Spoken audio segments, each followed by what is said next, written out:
Hey, what's up guys? So in this video we will see how to fix Game Turbo not working problem on any Poco phone. Now to do that, just open the settings app.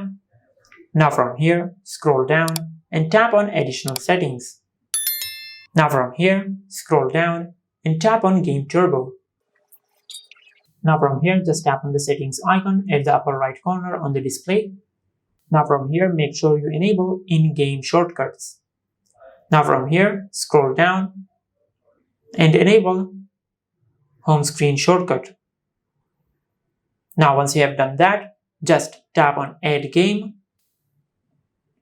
Now from here, just add the game to Game Turbo to enable Game Turbo on that game. Just like that.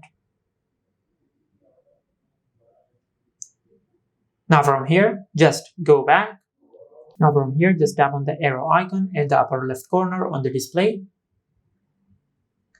Now from here, just open any game.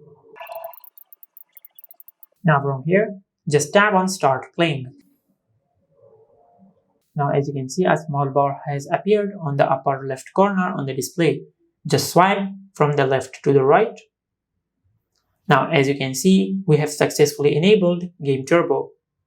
And this is how you can fix Game Turbo not working problem on any Poco phone. If you found this video helpful, please like the video and subscribe to the channel and hit the bell icon to get notified when we upload a new video.